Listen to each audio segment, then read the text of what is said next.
여보, 제발 눈 좀 떠봐. 나 너무 무서워. 안녕하세요. 저는 코골이와 무호흡증 환자 수만 명을 치료한 35년차 호흡기내과 전문의 김영호입니다. 제가 만난 분 중엔요, 자다가 심장이 멎을 뻔한 분도 계십니다. 잠들어 있는 사이에 1분이 넘게 숨을 안 쉬신 거예요. 본인은 몰랐죠.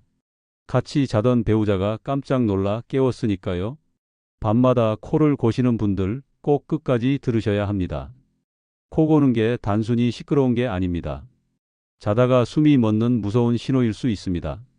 나는 코 안 곤다고 생각하시는 분들도 꼭 보셔야 합니다. 당신도 모르게 밤마다 수십 번씩 숨을 멈추고 있을 수 있으니까요. 오늘은 여러분이 절대 가볍게 넘기시면 안 되는 수면 무호흡증, 그리고 그로 인해 생기는 심장마비, 치매, 고혈압, 당뇨까지 연결되는 무서운 고리를 풀어드릴 겁니다. 이 영상을 끝까지 보시면 콧고리와 무호흡증의 원인과 위험성, 오늘부터 바꿔야 할 수면 습관까지 구체적으로 알 수 있습니다. 저는 지난 수십 년 동안 수많은 환자분들과 함께 아파하고 또 회복하는 시간을 보내왔습니다. 그 과정에서 한 가지 분명히 알게 된 게 있습니다. 병은 늦게 알아서 고통스러운 것이지 알고 나면 피할 수 있는 것이라는 사실입니다. 지금 이 영상을 보고 계신 여러분들께 늘 건강하고 행복한 노후를 보낼 수 있도록 제가 수십 년간 진료하며 경험한 모든 노하우를 전부 알려드리겠습니다. 이 영상이 도움이 되셨다면 구독과 좋아요 버튼으로 마음을 표현해 주세요. 그 한 번의 클릭이 여러분의 건강을 지켜줄 다음 영상으로 이어집니다. 이제 실제 환자 이야기를 통해 수면 무호흡증이 어떤 식으로 삶을 망가뜨리는지 함께 살펴보겠습니다. 서울 마포구에 사는 68세 이정자님은 오랜 시간 피로감에 시달려 오셨습니다. 아침에 일어나도 머리가 무겁고 하루 종일 멍한 느낌이에요. 자는 것 같은데 자는 게 아닌 기분이 들어요. 이정자님은 이런 상태가 몇 달째 계속되자 혹시 치매 초기인가 걱정이 되었다고 합니다. 하지만 병원을 찾은 이유는 단순히 피로 때문만은 아니었습니다. 최근엔 자다가 이유 없이 가슴이 벌렁벌렁 뛰고 식은땀이 나서 깨는 일이 잦아졌기 때문입니다. 혈압은 갑자기 치솟았다가 떨어지는 등 불규칙했고 무엇보다 낮에도 자꾸 졸음이 쏟아져 일상생활이 어려워졌습니다. 평소 심혈관 질환 병력이 없던 분이었기에 이정자님의 이런 증상은 더욱 눈에 띄는 변화였습니다. 진료실에서 증상을 들은 뒤 수면 무호흡 가능성을 고려해 휴대용 수면 검사기를 착용하고 일주일간 수면을 기록했습니다. 검사 결과는 예상보다 훨씬 심각했습니다. 일시간에 무호흡이 38회, 가장 길게는 1분 12초 동안 호흡이 멎어 있었습니다. 이정자님은 자신의 검사 결과를 보고 한참 동안 말을 잇지 못하셨습니다. 제가 밤마다 숨을 그렇게 안 쉬고 있었던 거예요? 아무것도 몰랐는데. 이런 무호흡은 단순히 수면의 질만 나쁘게 만드는 게 아닙니다. 숨이 멎으면 산소 포화도가 떨어지고 산소가 부족해진 뇌는 자율신경계를 자극해 심장을 갑자기 뛰게 만듭니다. 그 과정에서 교감신경이 과도하게 흥분하고 결국 고혈압, 부정맥, 심장마비의 위험이 높아집니다. 또한 뇌는 충분한 휴식을 취하지 못해 기억력과 인지 기능이 저하되며 이 상태가 수년간 지속되면 실제로 치매 발병률이 2배 이상 증가합니다. 이정자님은 이 모든 증상을 이미 겪고 계셨던 겁니다. 낮에 졸음이 쏟아지고 집중이 어렵고 기억이 깜빡깜빡하는 것도 수면 중 반복된 무호흡으로 인해 뇌가 회복되지 못한 결과였던 거죠. 치료는 양압기 CPAP를 사용하는 방법으로 시작되었습니다. 처음에는 기계에 적응하기 어려워하셨지만 며칠 뒤 몇 년 만에 처음으로 아침이 개운했다는 말을 하셨습니다. 수면 중 산소 포화도가 유지되자 심장의 부담이 줄고 혈압도 안정되며 두통과 피로도 눈에 띄게 줄어들었습니다. 이정자님처럼 본인은 아무렇지 않다고 생각했던 분도 사실은 수면 중 목숨을 위협받는 상황을 반복하고 있었던 것입니다. 무서운 건 이런 상황을 전혀 인식하지 못한 채 수년을 보내는 사람들이 너무 많다는 사실입니다. 특별한 증상이 없어 보여도 아침에 개운하지 않거나 낮에 이유 없이 졸리다면 기억력이 뚝 떨어진 느낌이 든다면 그건 당신의 숨이 밤마다 멈추고 있다는 신호일 수 있습니다. 다음은 수면무호흡증이 우리 몸에서 정확히 어떻게 일어나고 심장과 뇌에 어떤 영향을 주는지 자세히 풀어드리겠습니다. 먼저 우리가 숨을 쉬는 길을 기도라고 합니다. 코나 입으로 들어온 공기는 목을 지나서 기관지 그리고 폐까지 도달하게 되죠. 그런데 이 기도는 말 그대로 부드러운 구조물로 둘러싸여 있습니다. 혀, 목젖, 입천장 끝부분, 그리고 주변 근육들까지 전부 연하고 유연한 조직들입니다. 문제는 잠잘 때 시작됩니다.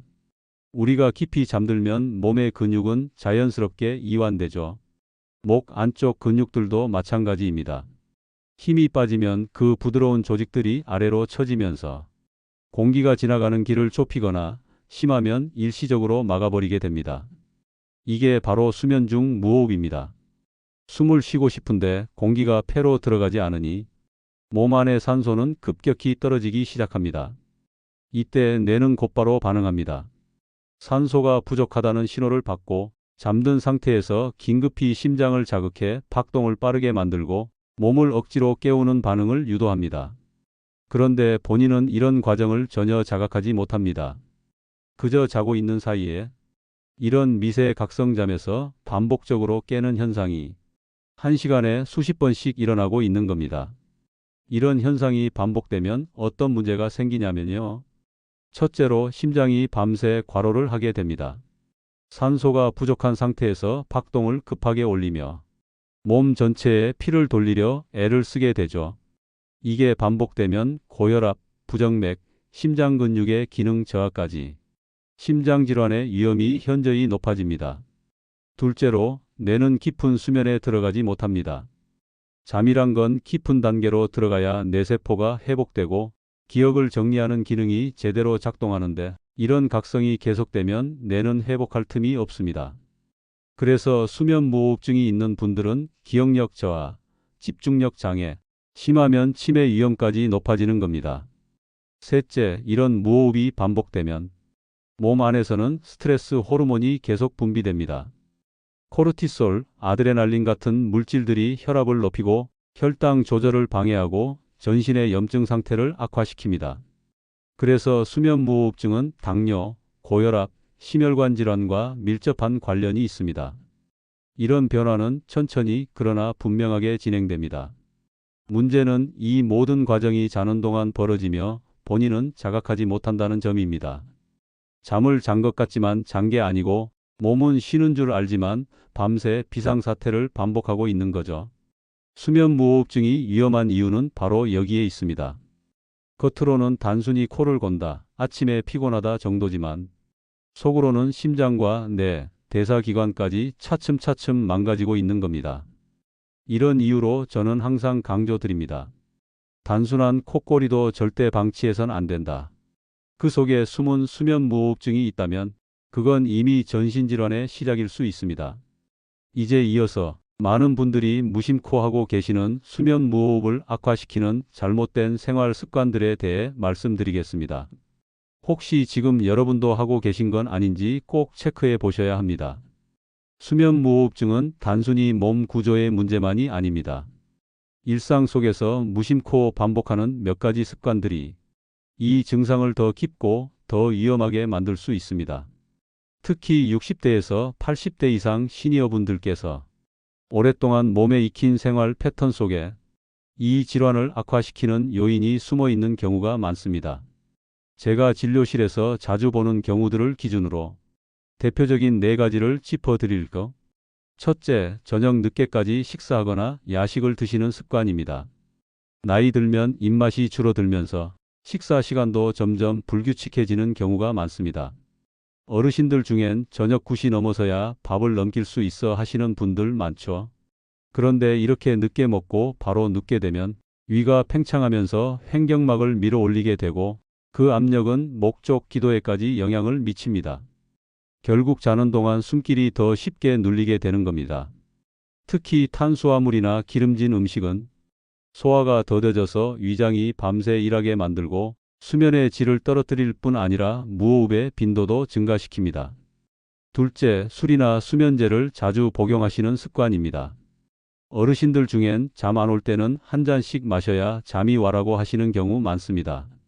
그런데 술은 처음엔 졸음을 유도하지만 몸속에서 분해되는 과정에서 오히려 수면 구조를 깨뜨리고 기도 주변 근육의 긴장을 더 풀어버리는 작용을 합니다. 그 결과 기도가 더 쉽게 다치게 됩니다. 특히 음주 후 콧골이가 유난히 심해졌다는 분들은 이미 무호흡이 시작됐을 가능성이 큽니다. 수면제도 마찬가지입니다. 자연스러운 잠과는 달리 신경계 전체를 억제하는 방식으로 작용하기 때문에 기도 주변 근육 역시 마비되면서 무호흡 위험을 키우게 됩니다. 셋째, 낮 시간 동안 거의 움직이지 않고 앉아 계시는 습관입니다. 활동량이 줄어들면 목 주변 근육, 가슴 근육, 복부 근육까지 전체적인 긴장도가 떨어집니다. 이 근육들은 단순히 움직일 때만 쓰이는 게 아니라 숨 쉴 때 기도를 지지해주는 역할도 합니다. 움직이지 않으면 숨 쉬는 힘도 약해지고 기본적인 호흡 근육조차 무력해지면서 수면 중 기도 협착이 더 심해질 수밖에 없습니다. 넷째, 베개를 너무 높게 베고 주무시는 습관입니다. 목이 앞으로 꺾인 상태로 자게 되면 기도가 직선이 아니라 기역자처럼 구부러지게 됩니다. 이런 상태에서는 공기가 원활히 지나가지 못하고 특히 혀가 아래로 밀리면서 기도가 더 쉽게 다칩니다. 높은 베개가 편하다고 느끼실 수 있지만 콧골이와 무호흡이 있는 분들에게는 오히려 증상을 악화시키는 원인이 될 수 있습니다. 이 네 가지, 늦은 식사, 음주나 수면제, 낮 시간에 무운동, 높이 베는 베개, 모두 우리 생활 속에서 흔히 접하는 습관이지만 결국엔 숨 쉬는 힘을 약하게 만들고 잠든 사이에 생명을 위협하는 상태를 반복하게 만드는 요인이 됩니다. 그리고 이런 생활 습관들은 대부분 나이 들어서 자연스러운 일이라 여겨져 더 쉽게 방치되는 경우가 많습니다. 하지만 이걸 바로잡는 것만으로도 수면 무호흡증의 증상은 놀랍게 개선될 수 있습니다. 지금부터는 그럼 나는 도대체 뭘 해야 하지? 하고 궁금하신 분들을 위해 지금 당장 집에서 실천 가능한 루틴을 하나하나 알려드리겠습니다.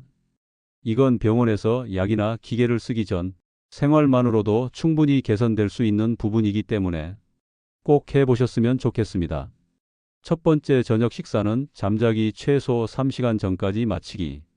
무조건 3시간입니다. 예를 들어 밤 10시에 주무신다면 최소 저녁 7시 전까지는 식사를 마치셔야 위가 비워지고 수면 중 기도가 눌리는 걸 줄일 수 있습니다. 그리고 가능하면 저녁 메뉴는 소화가 잘 되는 음식, 예를 들어 국이나 죽, 생선류, 채소 위주로 하시고 튀김, 고기, 찌개처럼 무거운 음식은 점심에 드시는 게 좋습니다. 두 번째, 오후 4시 이전에 하루 20에서 30분 가벼운 산책, 운동을 하면 호흡근이 튼튼해지고 숨길 주변의 근육도 더 단단해져서 수면 중 기도가 잘 안 막히게 됩니다. 특히 어르신들은 빠르게 걷는 운동보다 꾸준하게 20분 이상 움직이는 게 핵심이에요. 가능하면 오후 늦게보단 해가 남아있는 시간, 오후 4시 전쯤 산책하시기를 권합니다. 그래야 밤의 체온 리듬도 맞춰지고 숙면에도 도움됩니다. 세 번째, 수면 전 스트레칭, 목, 어깨, 턱 주변 이완. 잠들기 전 TV 보면서라도 꼭 해보셔야 합니다. 어렵지 않습니다. 고개를 좌우로 천천히 5회씩 돌리기, 어깨 으쓱했다 내리기, 턱을 앞으로 쭉 빼고 5초간 멈췄다가 다시 넣기. 이 세 가지만 해도 목과 턱 주변의 긴장이 풀리면서 수면 중 기도가 좁아지는 걸 줄일 수 있습니다. 네 번째, 수건 2장 겹친 정도로 낮게 베개 높이 조절. 베개는 너무 높으면 안 됩니다. 목이 꺾이면서 기도가 좁아지고 특히 혀가 기도 쪽으로 더 밀리게 됩니다. 가장 좋은 건 목과 등이 일직선이 되도록 낮은 베개를 사용하는 건데요.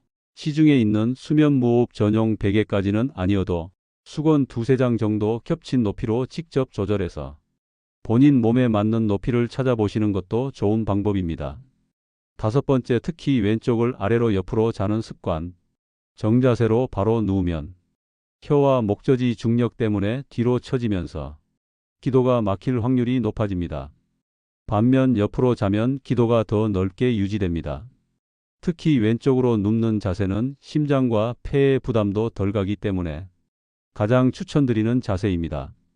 처음엔 불편하실 수 있는데 쿠션이나 작은 베개를 등 뒤에 받쳐두면 자세가 돌아가는 걸 막을 수 있습니다. 이 5가지만 실천하셔도 무호흡 증상이 30에서 40% 이상 줄어드는 분들이 꽤 많습니다. 물론 상태가 심한 분들은 병원에서 진단을 받고 양압기 같은 기계 치료를 병행해야 하지만 생활 속 관리가 바탕이 되어야 효과가 더 좋습니다. 그리고 이 루틴은 단순히 숨 쉬는 문제만이 아니라 심장 건강, 기억력, 당뇨, 혈압까지 함께 좋아지는 방법이기도 합니다. 다음으로는 이 수면 무호흡증을 수년간 방치했다가 큰 문제를 겪은 또 다른 사례를 통해 오늘 메시지를 다시 한번 정리해 보겠습니다. 제가 진료실에서 만났던 한 분의 사례를 다시 꺼내 볼까 합니다. 73세 충북 청주에 사는 박상기님. 은퇴 후 한적한 동네에서 손주 돌보며 소소하게 지내던 분이었습니다. 박상기님은 평소 건강에 관심도 많으셨고 혈압도 정기적으로 관리하고 계셨어요. 그런데 어느 날부터인가 이상한 증상이 생기기 시작했습니다. 아침에 일어나면 머리가 무겁고 낮에는 자꾸 졸렸고 무엇보다 가슴이 벌렁거리며 깜짝 놀라 깨는 일이 반복됐다고 합니다. 이 나이 되면 다 그렇지 뭐. 그렇게 생각하고 몇 달을 그냥 넘기셨다고 해요. 하지만 어느 날 새벽 숨이 안 쉬어지는 듯한 느낌에 식은땀이 흘러내리며 깨어나셨습니다. 그날 이후로 두려움이 생기셨고 결국 병원을 찾으셨죠. 검사 결과는 심각했습니다. 수면 중 무호흡이 1시간에 40회 넘게 나타났고 최장 무호흡 시간은 1분 30초에 달했습니다. 그건 자는 동안 뇌와 심장이 수십 차례씩 위기 상황에 놓였다는 뜻이었습니다. 그리고 동시에 박상기님은 고혈압이 조절되지 않고 기억력 감퇴도 점점 뚜렷해지고 있었던 상태였어요. 제가 가장 마음에 남았던 건 진단 결과를 들으신 박상기님의 말이었습니다. 숨 쉬는 거야 당연한 건 줄 알았지요. 근데 그게 잘 안 되고 있었다는 걸 전혀 몰랐습니다. 그게 심장을 이렇게까지 망가뜨리고 있는 줄은 더더욱 몰랐고요. 이건 박상기님 한 분만의 이야기가 아닙니다. 우리 주변의 수많은 시니어들이 비슷한 증상을 겪고 있으면서도 그걸 단순한 노화라고 생각하고 넘기고 계십니다. 하지만 수면 무호흡은 노화의 일부가 아닙니다. 조용히 진행되는 그러나 뇌와 심장을 서서히 무너뜨리는 질병입니다. 그리고 대부분의 경우 치료할 수 있는 상태에서 너무 오랜 시간을 흘려보낸 뒤에야 병원을 찾게 됩니다. 박상기님은 이후 양압기 치료를 시작하셨고 몇 주 뒤 찾아오셨을 때 이런 말씀을 하셨어요. 요즘은 아침이 편합니다. 예전엔 아침이 오는 게 무서웠거든요. 이 이야기를 드리는 이유는 단 하나입니다. 혹시 지금 여러분도 그냥 나이 들어서 그런 거겠지 하고 넘기고 있는 증상이 있다면 절대로 방치하지 마시라는 거예요. 잠자는 동안 숨을 쉬지 못하는 건 생명을 천천히 갉아먹는 일입니다. 그리고 그걸 막는 방법은 의외로 가까운 곳에 있을 수 있습니다. 많은 분들이 이 나이에 무슨 소용이 있나 하십니다. 그렇지 않습니다. 숨을 잘 쉬는 것만으로도 하루의 컨디션이 달라지고 심장의 부담이 줄고 뇌가 회복되기 시작합니다. 숨을 쉬는 건 생명의 기본입니다. 그 기본이 무너지고 있다는 걸 이제는 꼭 점검해 보셔야 합니다. 오늘 이 영상을 보신 여러분이라면 그 시작을 누구보다 일찍 하실 수 있습니다.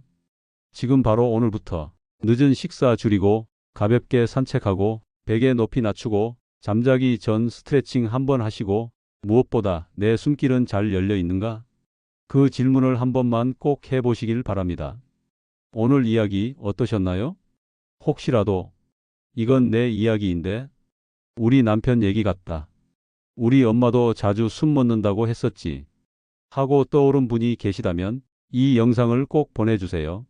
수면 무호흡증은 본인이 잘 모릅니다. 그래서 더 위험합니다. 가족이 먼저 눈치채고 도와주셔야 합니다. 당신이 보낸 이 영상 하나가 사랑하는 사람의 심장을, 기억을 그리고 생명을 지킬 수 있습니다.